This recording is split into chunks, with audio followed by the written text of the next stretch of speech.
사도행전 9장 1절부터 9절까지 말씀입니다. 신약성경 202쪽에 있습니다.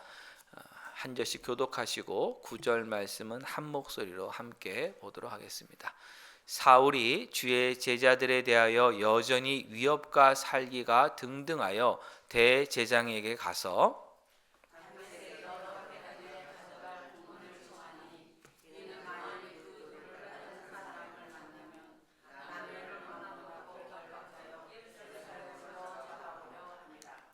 사울이 길을 가다가 다메섹에 가까이 이르더니 호련히 하늘로부터 빛이 그를 둘러 비추는지라.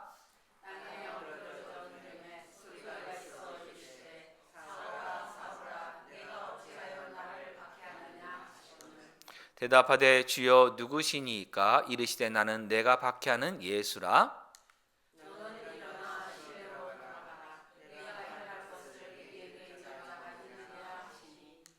같이 가던 사람들은 소리만 듣고 아무도 보지 못하여 말을 못하고 서 있더라.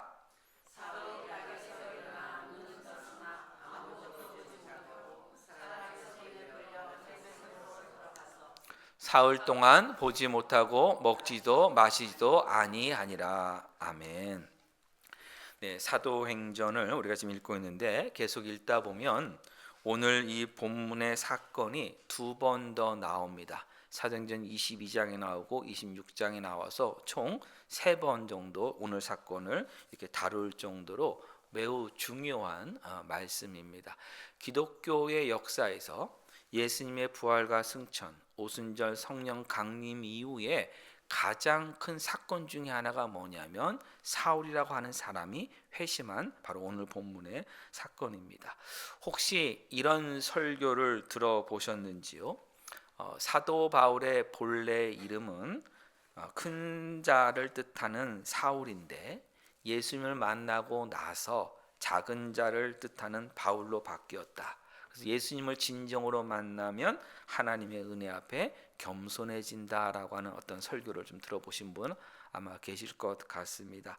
큰 무리가 없는 설명입니다만 조금 더 정확하게 말씀드리면 사도 바울은 예수님 믿고 나서 사울에서 바울로 바뀐 게 아니라 예수님 믿기 전에도 바울로도 불렸던 사람입니다. 그래서 사도행전 13장 9절 보세요. 바울이라고 하는 사울이 성령이 충만하여 그를 주목하고 라고 얘기합니다. 원래부터 사울이라는 이름과 바울이라는 이름 두 개를 가지고 있었습니다. 여기서 사울은 히브리어로 이름입니다. 그리고 바울은 헬라어 이름입니다. 사울은 길리기아의 그 다소라고 하는 그 지역에서 태어난 헬라파 유대인이기에 이방인들, 헬라인들을 만날 기회가 많았습니다. 더군다나 태어날 때부터 사울은 로마 시민권자로 태어났습니다. 그만큼 이방 문화에 익숙한 가정에서 태어났습니다. 그래서 유대인들 사회에서는 그가 사울이라고 불렸지만 헬라인들, 이방인들, 로마인들을 만날 때는 바울이라고 이렇게 이름을 알려준 겁니다. 우리 한인분들이 이름이 두 개인 분들이 있어요. 영어 이름과 한글 이름이 두 가지를 가지고 있는 분들이 있는 것처럼 똑같이 사울도 바울이라고 하는 이름 하나 더 가지고 있었던 것입니다. 그런데 이스라엘 밖에 흩어져 살고 있는 헬라파 유대인들 중에서는 이스라엘 지역에 살고 있는 이른바 히브리파 유대인들보다도 훨씬 더 유대인으로서의 자부심과 정체성이 강한 사람들이 있었습니다. 지난번 말씀드렸듯이 우리 한인분들 중에도 이민 오신 분들이 오히려 한국에 사시는 우리 한국 사람들보다 더 우리 민족에 관한 전통이라든지 그런 정체성을 더 강하게 지키는 분이 있는 모습과 동일한 모습입니다. 사울도 이런 부류에 속해 있어서 예루살렘으로 가서 율법을 공부하러 왔습니다. 그만큼 열심히 있었고 당대 최고의 랍비 중에 하나인 가말리엘이라고 하는 선생님 밑에서 그 문화에서 그가 수학했습니다. 그럼 이때는 당연히 사울이라는 이름만 더 사용했습니다. 이 사울이 예루살렘에서 공부하고 있던 때에 예루살렘을 방문한 헬라파 유대인들 가운데 유대교를 버리고 예수를 믿기 시작하는 사람들이 생겨났습니다. 심지어 사울처럼 헬라파 유대인인 그 스데반이 사울의 고향 사람들이 예루살렘에 와서 모여 있는 그 회당에서 예수님을 전하는 일이 벌어졌는데, 그 스데반과 자기의 고향 사람들과 함께 토론이 벌어졌을 때 예수를 믿는 것을 가르치고 있는 스데반의 주장을 아무도 이기지 못했습니다. 이때 그 말은 결국 뭐냐면, 사울도 아마 그 회당에서 함께 신앙생활하고 있었기 때문에 사울과 스데반도 토론을 했을 것입니다. 그때 스데반이 사실 이긴 것이죠. 스데반의 이야기에 사울이 반박을 제대로 못했을 가능성이 큽니다. 결국 스데반이 이제 순교를 당하는데, 그 순교 당하는 현장에 사울도 함께 있게 되었습니다. 사람들이 스데반을 죽이기 위해서 돌을 던집니다. 근데 돌을 던지는 사람들이 불편하기 때문에 옷을 이렇게 겉옷을 벗어놓는데, 그것을 사울의 발 밑에 두었다라고 성경은 이야기합니다. 그 말은 뭐냐면, 돌을 맞는 스데반과 돌을 던지는 그 사람들을 제외하면 스데반에게 가장 가깝게 있던 사람이 이 사울입니다. 사울이 스데반 순교의 증인으로 지금 그곳에 있었던 것입니다. 사울은 스데반이라는 이 사람이 죽었는 것이 마땅하다고 생각했고, 스데반이 죽자마자 무엇을 했냐면 예루살렘 교회를 그가 직접 핍박했습니다. 이로 인해서 예루살렘 교회 성도들, 특히 헬라파 유대인들이 여러 군데로 흩어지게 되었습니다. 사울은 예수님을 믿는 사람들이 흩어지는 것만으로는 분이 풀리질 않았어요. 그냥 도망가는 걸 풀리지 않고 그들을 잡아오겠다고까지 생각을 한 것입니다. 그래서 사도행전 9장 1절 보시면, 사울이 주의 제자들에 대하여 여전히 위협과 살기가 등등하여 대제장에게 가서 다메섹 여러 회당에 가져갈 공문을 청하니, 이는 만일 그도를 따르는 사람을 만나면 남녀를 막론하고 결박하여 예루살렘으로 잡아오려 함이라라고 했습니다. 예루살렘에서 예수님을 믿는 사람들을 결박할 때는 여러분 공문이라는 것이 필요가 없습니다만, 다메섹에서는 공문이 필요합니다. 예루살렘이 속해 있는 그 유대 지역은 유대와 사마리아를 다스리고 있는 로마의 총독 관할 지역이었습니다.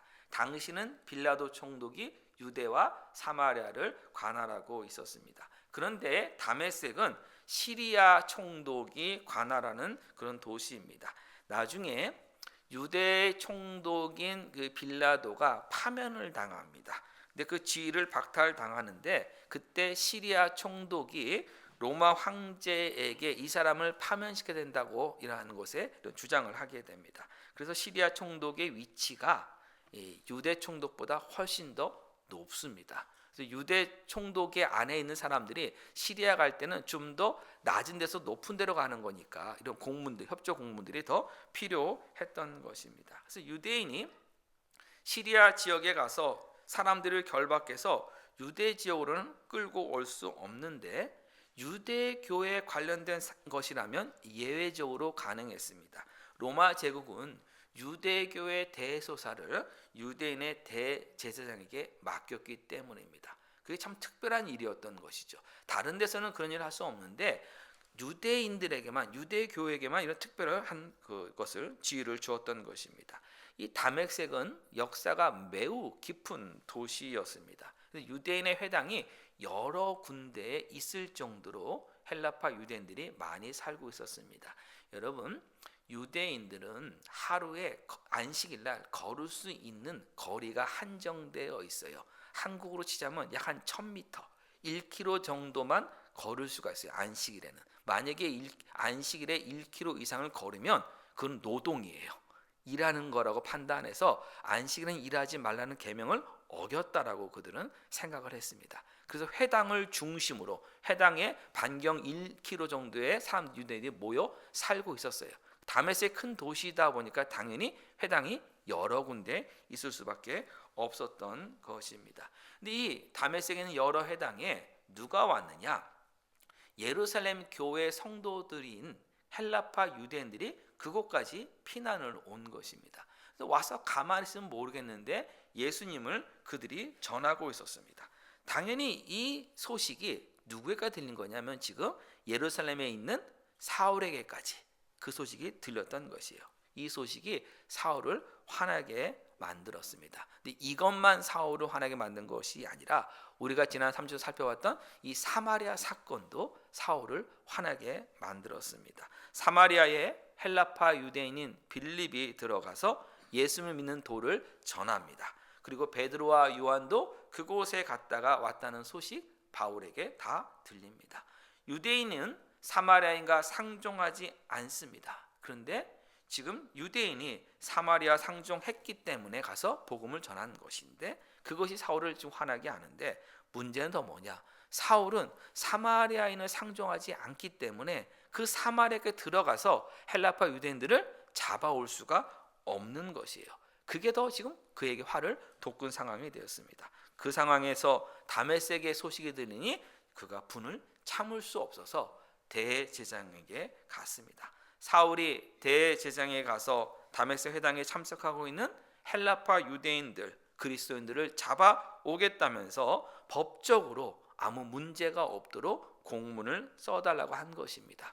우리가 이건 유대인의 문제고 유대교의 문제이니 로마 황제가 특별한 허락을 한 문제이니 그냥 우리가 잡아가는 거 말리지 말고 방해하지 말아 주십시오라고 하는 공문을 써고 한 것입니다. 사울이 공문을 대제사장에게 받아가지고 다메섹을 향해서 갑니다.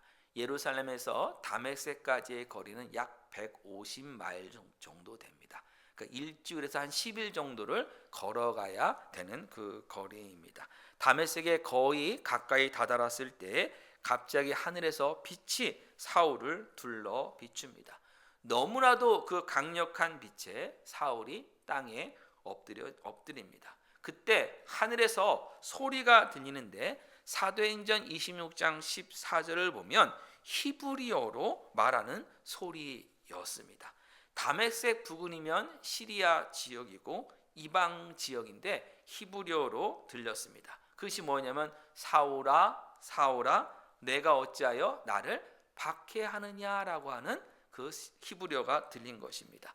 영어 성경을 보시면 in 아라메이라고 되어 있는데 원래 헬라어 원문에는 in 에브라입니다. 그래서 히브리어로 되어 있다는 것이고 근데 왜 영어 성경은 아람어로 되어 있느냐 번역되어 있냐면 그 당시에 히브리 사람들 그 유대인들은 히브리어를 말하는 게 성경 히브리만 있었고 말할 때는 아람어만 말했기 때문에 음성 소리는 아람어일 것이다라고 영어 성경 번역해 놓은 것이지 원래 원문 보면 그냥 히브리어라고 이렇게 되어 있습니다. 아무튼 하늘에서 히브리어라고 하는 그 표현은 하나님께서 말씀하셨다는 뜻입니다. 여러분 오해는 하지 마십시오. 우리가 천국에서 쓰는 언어가 히브리어일 거라고 생각하지는 마십시오. 예, 그거는 단지 지금 이때 하나님께서 사울에게 특별한 말씀을 주셨다라고 하는 의미로서 히브리어라고 지금 나온 것뿐입니다. 근데 이 소리를 사울과 함께 갔던 사람들은 듣지 못했다고 사도행전 22장 9절은 또한 말씀을 합니다. 사울과 함께한 사람들은 무슨 소리인지는 몰랐지만 그들이 알고 있다는 것은 소리가 있었다는 것만큼은 그들이 알았는데 사울만 그 소리의 내용까지도 들은 것입니다. 이것은 히브리어를 사울이 잘해서 그런 것은 아닙니다. 만약 하늘에서 그 당시에는 헬라어로 사울아 사울아 내가 어찌하여 나를 박해하느냐라는 소리가 있었다면 사울과 함께 갔던 사람들은 아마 그것도 듣지 못했을 가능성이 있습니다. 왜냐하면 사울처럼 헬라파 유대인이 아니라면 헬라어를 모를 수 있기 때문입니다. 그리고 사울도 자신이 하나님으로부터 특별한 지금 명령을 받고 있다, 말씀 받고 있다는 것을 깨닫지 못했을 수도 있습니다. 만약에 예루살렘 간 사람들이기 때문에 히브리어를 아는 사람들인데도 하늘에서 난 소리를 지금 알지 못했다고 하고 사울만 들었다고 하는 것은 하나님께서 사울만 특별하게 지금 부르시고 계시다는 것을 보여주고 있는 것입니다. 사울은 하나님께서 그에게 말씀하신 것을 알고 대답합니다. 주여 누구십니까?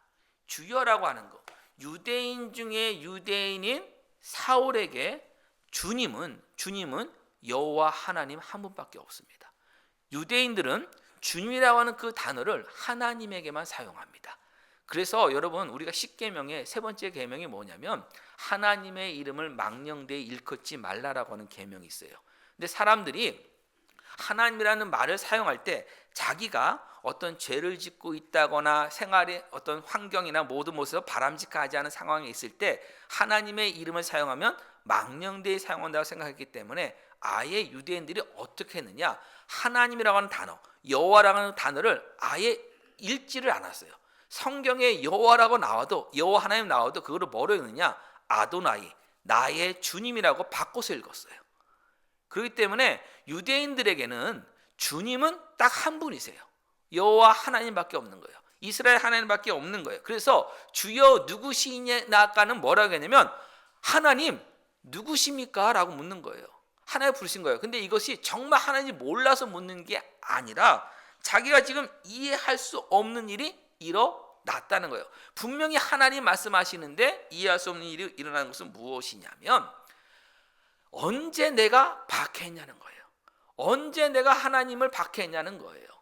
근데 지금 자신은 하나님 박해한 적이 없고 자기의 하나님 핍박한 적이 없는데 어떻게 지금 내가 하나님을 대적했다고 말하고 계십니까? 라고 묻고 있는 것입니다. 그러자 하늘에서 음성이 다시 들렸습니다.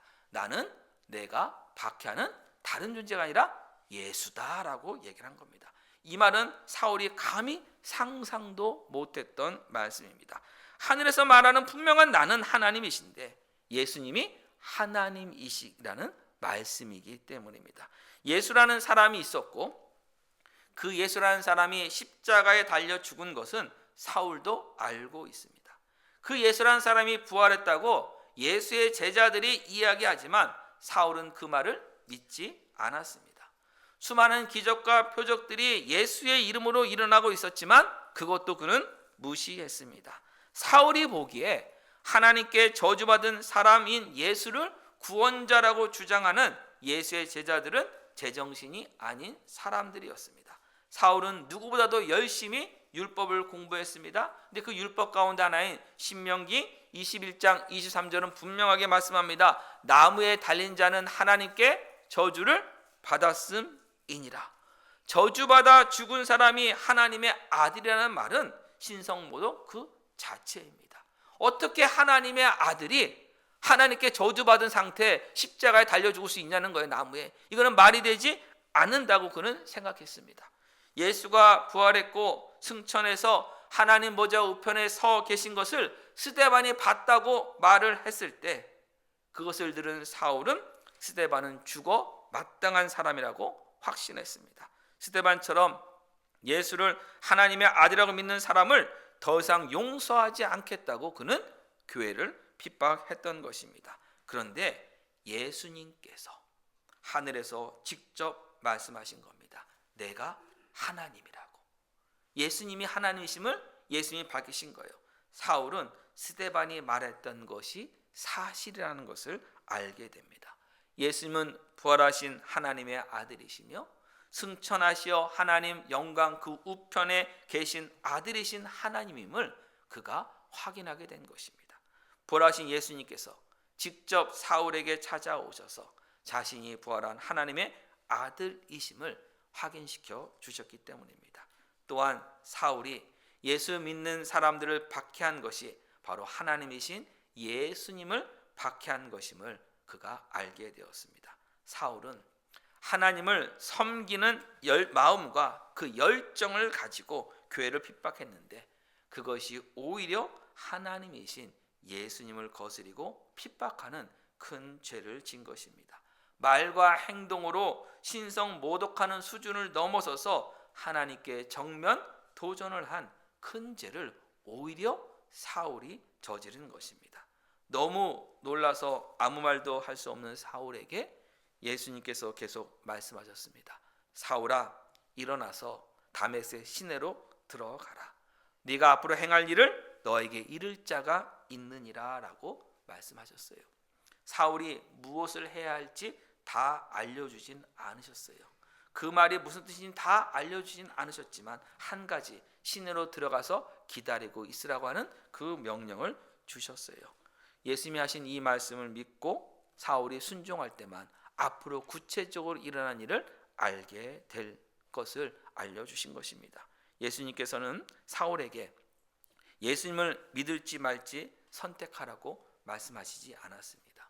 예수님은 명령하셨고 사울은 지금 믿고 따를 뿐입니다. 사울이 땅에서 일어났습니다. 그런데 그의 눈을 떴지만 아무것도 볼 수 없었습니다. 그의 눈이 일시적으로 지금 멀었기 때문입니다. 결국 함께 간 사람들의 도움으로 다메섹 안으로 들어갔습니다. 이게 여러분 얼마나 신기한 줄 아세요? 다메섹으로 갈 때 누가 주도했어요? 사울이 주도하고 사람들을 모아서 그가 앞으로 인도가 나갔어요. 근데 실질적으로는요, 그 다메섹 안에 다른 사람의 도움 없이는 들어갈 수 없는 존재가 된 거예요.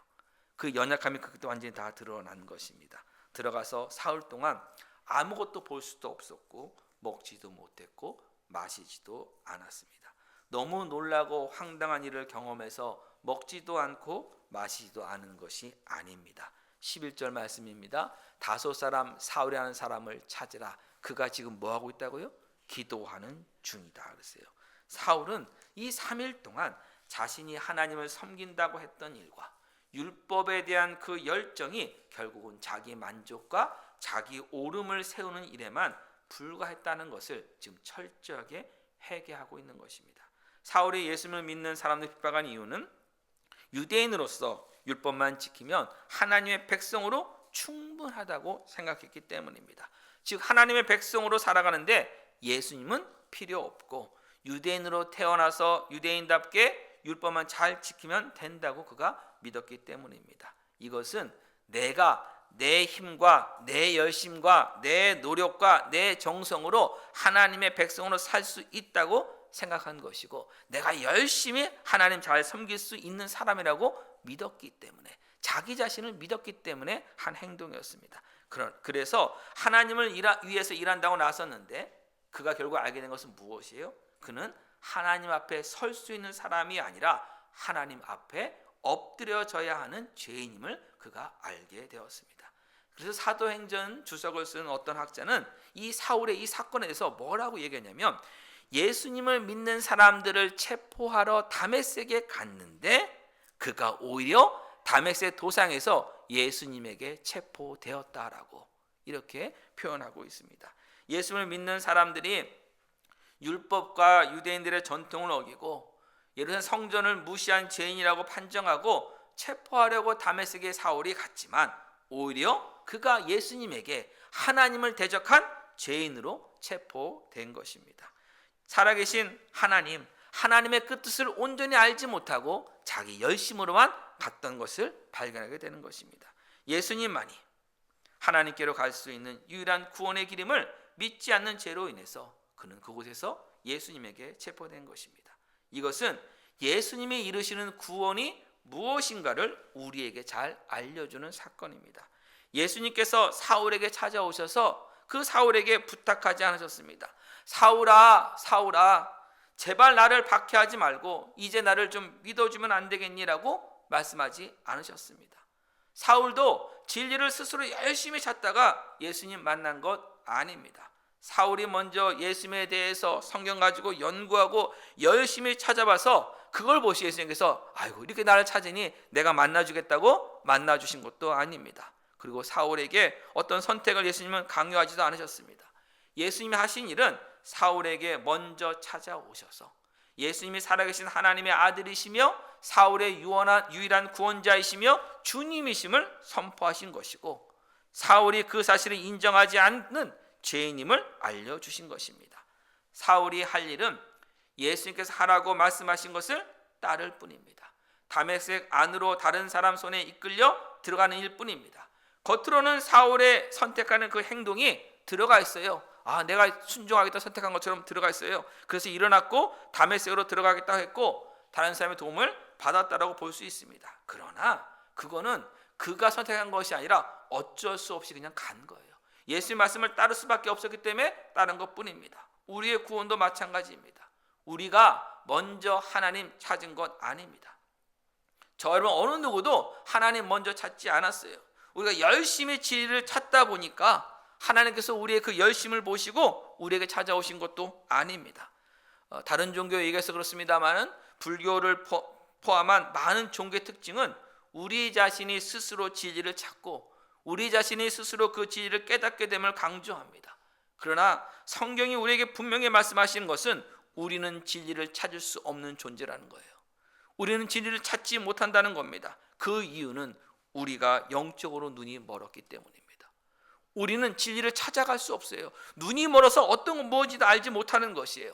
사도행전 26장 18절 이 사건을 이 사울이 간증할 때 뭐라고 하냐면 이렇게 얘기합니다. 그 눈을 뜨게 하여 어둠에서 빛으로 사탄의 권세로 하나님께로 돌아오게 하고 제3가 나를 믿어 거룩하게 된 무리 가운데서 기업을 얻게 하리라 하더이다 라고 얘기를 합니다. 눈을 뜨게 하여 누구의 눈이? 사울의 눈이 지금 멀어 있는 거예요. 그래서 그가 뭘 모르냐? 자신이 눈이 멀은 상태이기 때문에 어둠 속에 있다는 것도 알지 못해요. 빛을 본 적이 없는 거예요. 눈이 멀어 있어요. 어둠에 있어요. 그런데 누가 하늘에서 예수님께서 빛을 비춰 주셔서 어둠 가운데서 빛으로 바꿔주신 거예요. 꺼내주신 거예요. 사탄의 권세 안에 있다는 것도 알지 못했어요. 그런데 왜요? 눈이 멀어 있기 때문에. 근데 그 사탄의 권세에서 하나님께로 돌아가게 하는 게 뭐냐? 구원이에요. 그 구원의 비밀을 알려주신 거예요. 유대인인지 이방인인지 모두가 예수님의 구원이 필요하다는 것을 알려주셨습니다.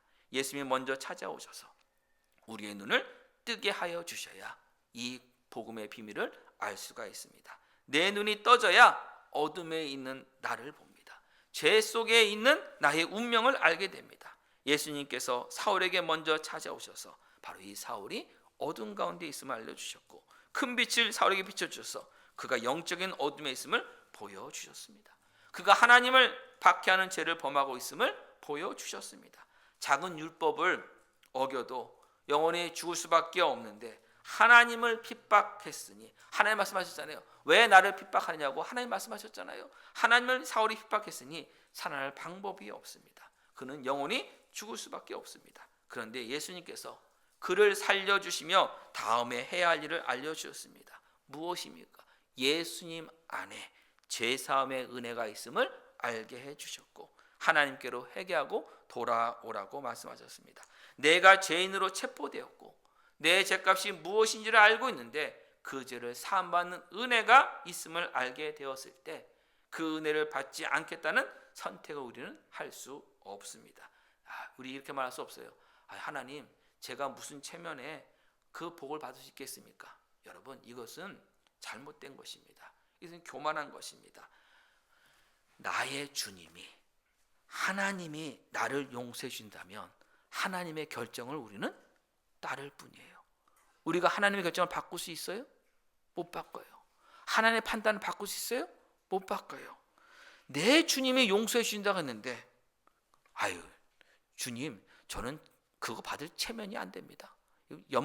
염치가 없습니다. 저는 용서해 주지 마세요. 우리는 그 말을 할 수 없어요. 우리는 하나님 앞에서 하나님의 결정해 주신 거 하나님의 은혜 주심에 우리는 감사히 믿음으로 그 은혜를 받을 뿐입니다. 그것이 여러분 진정한 회개의 모습입니다. 예수님의 십자가 대속의 죽음으로 보여진 제3의 은혜를 알게 되면 우리는 이 은혜를 붙들 수밖에 없습니다. 진정으로 하나님의 은혜를 아는 사람은 그래서 여러분 은혜를 택합니다. 이것을 믿음이라고 하고 내 힘이 아닌 하나님의 은혜를 붙드는 것을 우리는 회개라고 말합니다. 하나님 앞에 가서 하나님이 나의 주님이십니다.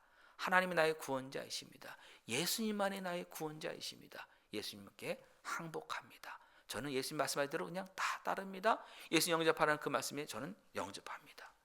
이것이 여러분 진정한 믿음입니다. 사울은 예수님 믿기 가장 힘든 사람 중에 하나였습니다. 절대로 변하지 않을 사람처럼 보였습니다. 그러나 예수님께서 찾아오시며 하나님의 은혜가 임하자 성령으로 거듭남의 그 역사가 임하자 그는 완전한 새로운 사람으로 지금 변했습니다. 디모데전서 1장 말씀 보겠습니다. 나를 능하게 하신 그리스도 예수 우리 주께 내가 감사함은 나를 충성되이 여겨 내게 직분을 맡기심이니 내가 전에는 비방자요 박해자요 폭행자였으나 여러분 이게 무슨 말이냐면요 사울이 사람들을 잡아갈 때 폭행까지 한 적이 있다는 거예요. 아주 그냥 옆에서 오세요 잡아간 게 아니라 막 때리기까지 하면 잡아갔다는 거예요. 도리어 긍휼을 입은 것은 내가 믿지 아니할 때 알지 못하고 행하였음이라라고 합니다. 여러분, 로마서 말씀 보면 바울이 로마서에 편지인데 이런 말씀합니다. 이스라엘 민족이 망한 이유가 무엇이냐? 이스라엘 민족이 열심이 없어서 망한 것이 아니라 바른 지식이 없어서 망한다고 얘기를 합니다. 이스라엘 민족은 열심이 있어요. 하나님의 율법을 지키는 열심이 있어요. 그런데 그 율법으로 의로움을 얻지 못하고 오직 믿음으로만 의롭게 된다고 하는 하나님이 주시는 바른 지식이 없기 때문에, 복음의 은혜의 말씀이 없기 때문에, 그것을 믿지 않았기 때문에 그들이 망하는 것입니다. 사도 바울이 왜 죄를 진 겁니까? 왜 죄를 진 겁니까? 자기 열심으로 다 이룰 수 있다고 하는 것 때문에 진 겁니다. 하나님의 은혜가 없으면, 예수 그리스도 십자가 대속의 은혜가 없으면 죄 사함 받지 못한다는 그 지식이 없었기 때문에, 믿지 못하기 때문에 그가 지금 큰 죄를 범한 것입니다. 14절입니다. 우리 주의 은혜가 그리스도 예수 안에 있는 믿음과 사랑과 함께 넘치도록 풍성하였도다라고 합니다. 네, 어마어마한 죄인데도 그것이 은혜 속에서 어떤 일이 벌어지냐? 예수 그리스도 안에 있는 믿음과 사랑과 함께 하나님의 은혜가 넘치도록 우리에게 임하였도다라고 합니다. 믿보다 모든 사람이 받을 만한 이 말이요, 그리스도 예수께서 죄인을 구원하시려고 세상에 임하셨다 하였도다. 죄인 중에 내가 괴순이라.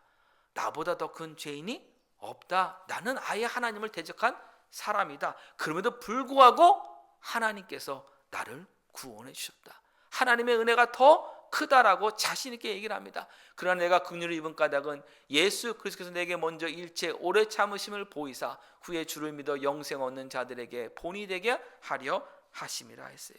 사울이 바울이 된 것은 사울 이후에 예수를 믿어서 영생 얻는 자들에게 본을 보여주시기 위해서요. 어떤 본이에요? 예수님의 그 구원의 은혜를 받지 못할 사람은 없다는 것을 보여주시는 거예요.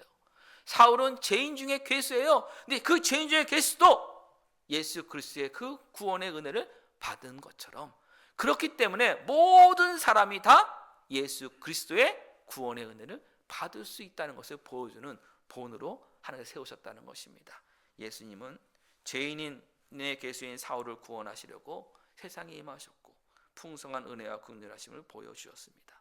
구원의 날이 이 사울에 이를 때까지 예수님 오래 참으셨고 예수님을 구세주로 믿게 하여 주셔서 사울이 구원받은 것입니다. 바울은 그래서 그의 평생 동안, 남은 평생 동안 아무것도 자랑하지 않습니다. 자기 자랑하지 않습니다. 어떻게 합니까? 그러나 내가 나 된 것은 하나님의 은혜로 된 것이다 라고 합니다.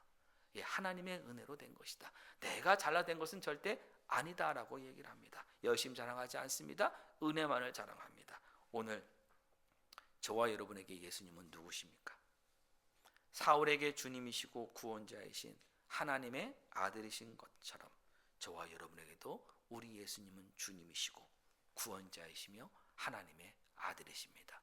사울, 죄인의 괴수인 사울을 구원하시기 위해서 십자가를 지신 것처럼, 지었던 것처럼 저와 여러분을 구원하시기 위해서 예수님은 십자가를 지셨습니다. 이 복음을 확실하게 붙들고 믿으며 사셔서 주님 앞에 서는 날, 정말 이 바울처럼 우리의 후손들에게, 우리 후대들에게 하나님의 은혜가 얼마나 풍성하시는 본을 보여주는 삶을 충성되이 살아간 착하고 충성된 종이라는 칭찬을 듣는 저와 여러분이 되기를 소망합니다. 하나님께서 분명히 그 길을 갈 수 있도록 계속해서 성령님을 통해서 도와주실 것입니다. 기도하겠습니다.